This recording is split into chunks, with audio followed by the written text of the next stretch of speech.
Next chapter है सारांश लेखन। सारांश लेखन। सारांश की परिभाषा: शब्द जाल से अलग होकर सीधे साधे शब्दों में अपने भाव को व्यक्त करने की कला का नाम सारांश है। सारांश लेखन के समय यह आवश्यक नहीं कि सभी भावों में एक साथ तारतम्य हो ही।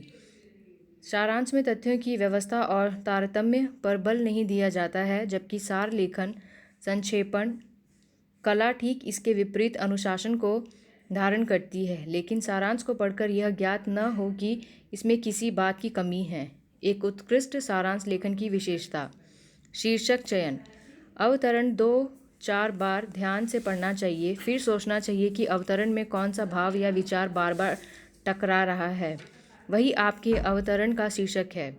शीर्षक लिखते समय कम से कम शब्दों का प्रयोग करना चाहिए, अर्थात शीर्षक छोटे से छोटा हो। आकार में संक्षिप्तता। सारांश लेखन के समय यह ध्यान देना चाहिए कि इसमें वाक्य का गठन ठोस हो। अनावश्यक शब्दाडंबरों से दूर रहना चाहिए। उदाहरण, कहावतों, दृष्टांतों, व्याख्या विश्लेषणों, क्रिया विश्लेषणों, अलंकार आदि का समावेश नहीं होना चाहिए।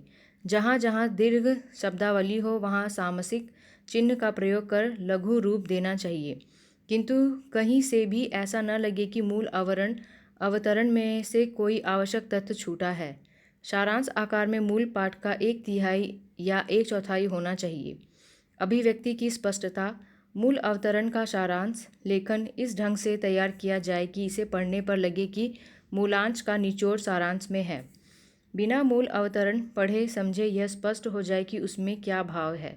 चूँकि सारांश लेखन को मूल अवतरण का भाव अपने शब्दों में लिखना पड़ता है, इसलिए इस बात की सावधानी बरतनी चाहिए कि सारांश लिखते समय भाव सुस्पष्ट रहे। इसे अन्य पुरुष में लिखा जाना चाहिए। संवादों को संवाद रूप में न लिखकर अपनी भाषा में ही लिखना चाहिए। भाषा शैली की सहजता। सारांश लेखन के समय भाषा शैली सरल, सरस, सहज एवं स्पष्ट होनी चाहिए। अलंकारों, मुहावरों, उदाहरणों इत्यादि के प्रयोग से बचना चाहिए। भाषा शैली पर एक समूची दृष्टि पड़ते ही यह स्पष्ट हो जाए कि सारांश लेखन क्या कहना चाहता है। भाषा शैली परिमार्जित हो, भाषा में स्वाभाविक प्रवाह हो। प्रवाह को अनवरत बनाए रखने के लिए, जैसा कि यद्यपि, फिर भी, तथापि, वस्तुतः, दरअसल, अतः, अतएव, जहाँ तक इत्यादि शब्दों का प्रयोग किया जा सकता है। क्रमबद्धता। सारांश के भाव की क्रमबद्धता आवश्यक है।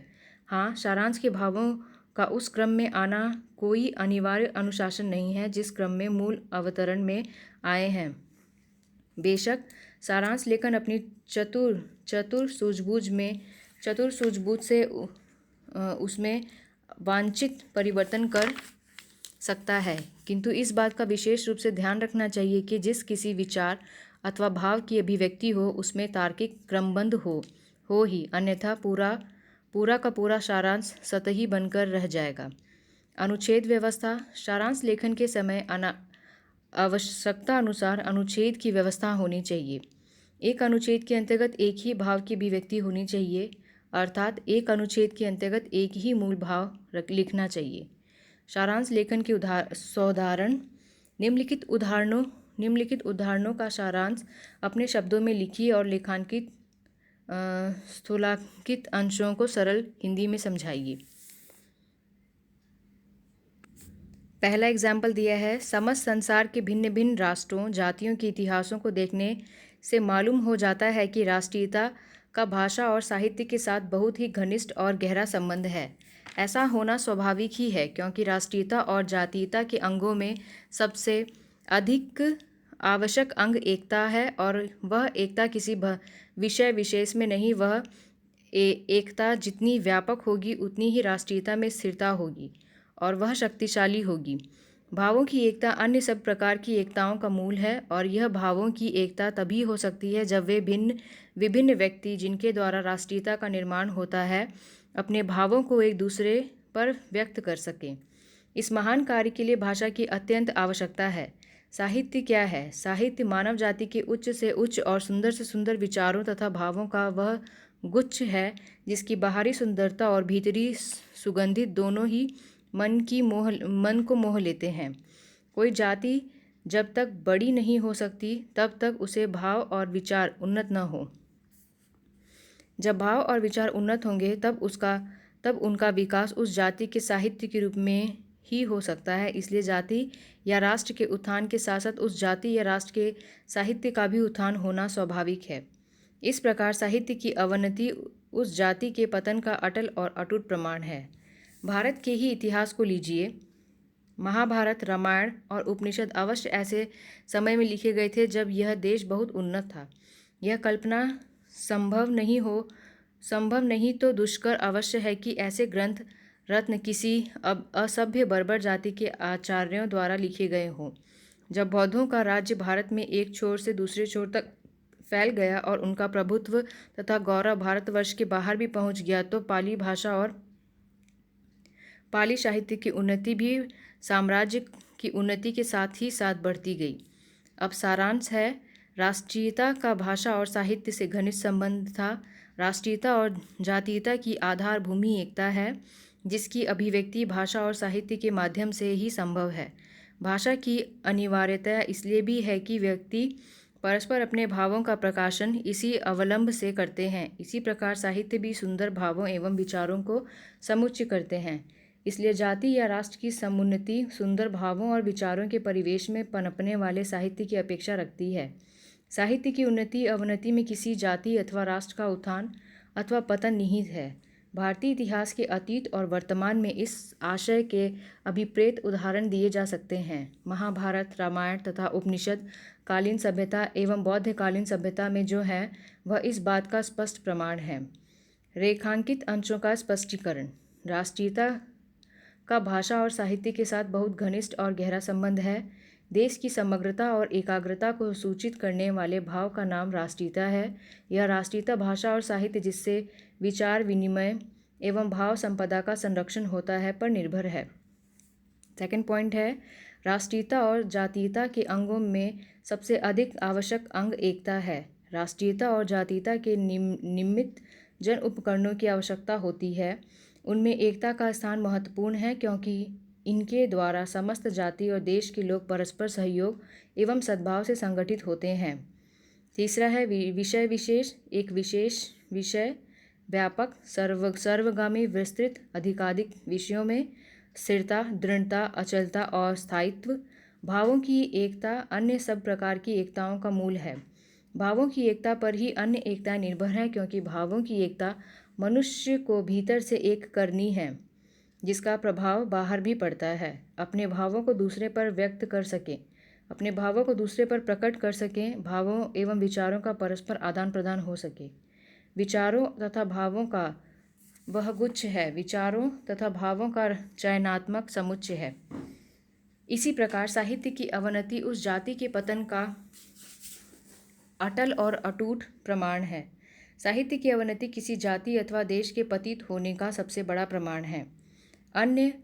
नेक्स्ट सारांश है, अन्य ललित कलाओं की भांति साहित्य का सृष्टा भी चैतन्य मनुष्य है। अन्य ललित कलाओं की भांति साहित्य का सृष्टा भी चैतन्य मनुष्य है। यह संसार असंख्य जीवधारियों की निवास भूमि है। हमारे साहित्य कहते हैं कि प्रत्येक जीव आत्मवान है। आत्मा अपने निर्विकल्प रूप में प्रत्यगात्मा है।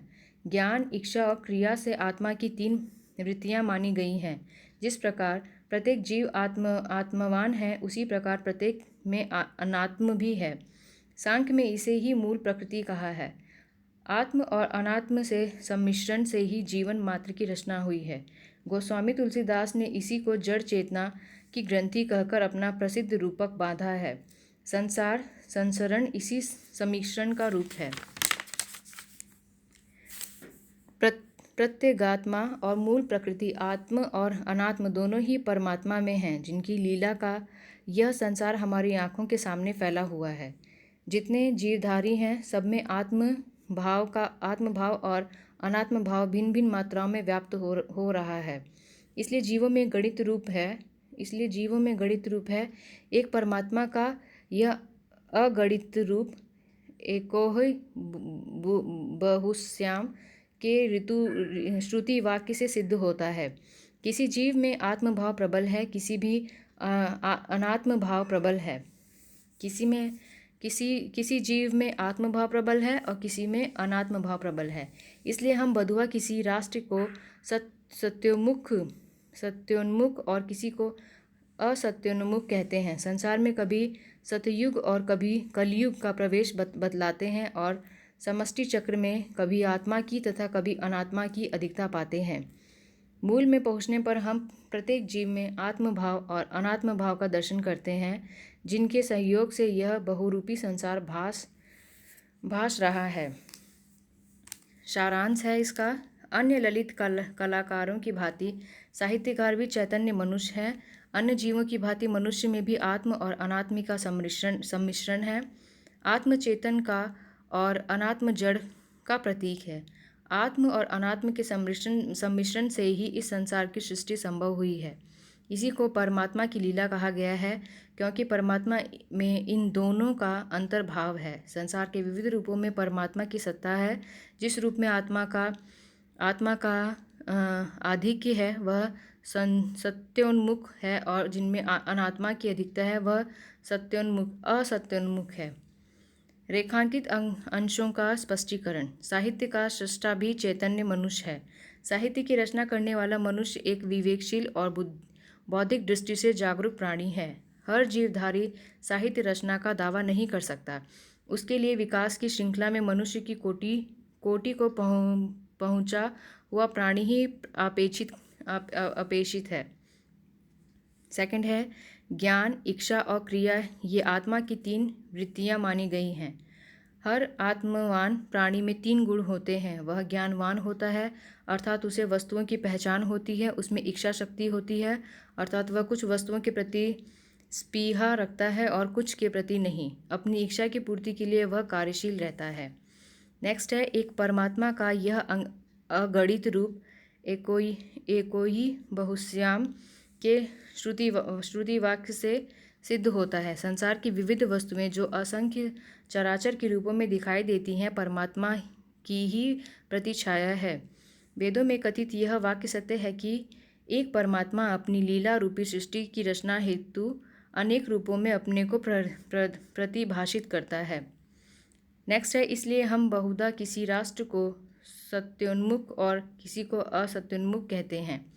जिस राष्ट्र के नागरिकों में आत्म तत्व की प्रधानता होती है उसे सत्योन्मुख राष्ट्र कहा जाता है, और जिस राष्ट्र के नागरिक अनात्मत्या जड़ता के वशीभूत होते हैं उन्हें असत्योन्मुख कहा जाता है। 5वां है मूल में पहुँचने पर हम प्रत्येक जीव में आत्मभाव और अनात्म भाव का दर्शन करते हैं, जिनके सहयोग से यह बहुरूपी संसार भास रहा है। या तो समस्त सृष्टि कहीं आत्मा की तो कहीं अनात्मा की अधिकता पाई जाती है, पर सृष्टि में कोई भी जीवधारी ऐसा नहीं है जिनमें इन दोनों तत्वों में से किसी एक का सर्वथा अभाव हो। सृष्टि के मूल में इन दोनों ही विद्यमानता अनिवार्य है। किसी एक का सर्वथा अभाव होने से सृष्टि ही असंभव हो जाएगी। नेक्स्ट है यदि मनुष्य को धर्म के मार्ग पर आना है तो उसे इंद्रिय निग्रह करना ही होगा, क्योंकि इंद्रियों से भिन्न मनुष्य कुछ है ही नहीं। इंद्रियां खुलकर हरियाली चरती फिरें और मनुष्य का मन धर्म के मार्ग पर आरूढ़ रहे, यह कल्पना ही परस्पर विरोधी है। या तो वह इंद्रियों की दासता स्वीकार कर ले और जिधर इंद्रियां जाने को कहें उधर उधर भागता फिरे, अथवा इंद्रियों को वश में लाकर वह धर्म के पालन में तत्पर हो। इंद्रियों की उल्लंघनता पशु धर्म है, और जो भी व्यक्ति इंद्रियों को अनियंत्रित रखने का पक्षपाती है उसे यह भी मानना चाहिए कि मनुष्य पशु से भिन्न नहीं है। न पशु अधिक दूर भागने की चेष्टा ही करनी चाहिए, किंतु जो लोग यह मानते हैं कि मनुष्य पशु से भिन्न प्राणी है, उन्हें इंद्रिय निग्रह को माने बिना चारा नहीं है, क्योंकि इंद्रियों को नियंत्रण में रखकर ही मनुष्य पशुता से दूर जा सकता है। इंद्रियों का उद्दाम नृत्य पशुता का प्रमाण है। इंद्रियों को घाट में बांधकर चलाना ही मनुष्य की संस्कृति है। पता नहीं क्या है। भावार्थ है मनुष्य और कुछ नहीं इंद्रियों का समूह मात्र है। यह एक विरोधी परिकल्पना होगी कि मनुष्य की इंद्रियां स्वतंत्र भी हों और वह अपने मानव धर्म का निर्वहन भी करे। मनुष्य या तो पशु के समान इंद्रियों के वशीभूत रहें या चपल इंद्रियों पर नियंत्रण रखकर इंद्रिय निग्रह द्वारा मानवीय धर्म का पालन करे, क्योंकि इंद्रिय निग्रह ही मनुष्य को पशु प्रवृत्ति से पृथक करता है। ये इसका भावार्थ था। स्थूलांकित अंशों की व्याख्या। इंद्रियां खुलकर डैश परस्पर विरोधी हैं। इस पंक्ति में लेखक का मानना है कि इंद्रियां स्वच्छंद हो जाएं जो मन उनके अधीन हो जाता है, और यही इंद्रिय परतंत्रता मनुष्य को उसके कर्तव्य बोध से विमुख करती है। नेक्स्ट है इंद्रियों की उल्लंघनता पशु धर्म है। पशु प्रवृत्ति यह है कि पशु अपने सुख के लिए जीता है, और वही मानवीय धर्म यह है कि मनुष्य के काम आए, और मनुष्य अपने इस लक्ष्य को तभी प्राप्त कर सकता है जब व्यक्ति जितेंद्रियां बने। यह धर्म तत्व या ज्ञान तत्व ही है जो मनुष्य को पशु से पृथक करता है। तीसरा है इंद्रियों का उद्दाम नृत्य संस्कृति है। इंद्रियों की चंचलता उच्छृंखलता यानी चंचलता अर्थात बेलगाम इंद्रियां पशुता के घोतक हैं, और इंद्रियों को अपने वश में करके मानव धर्म का पालन ही मनुष्यता है।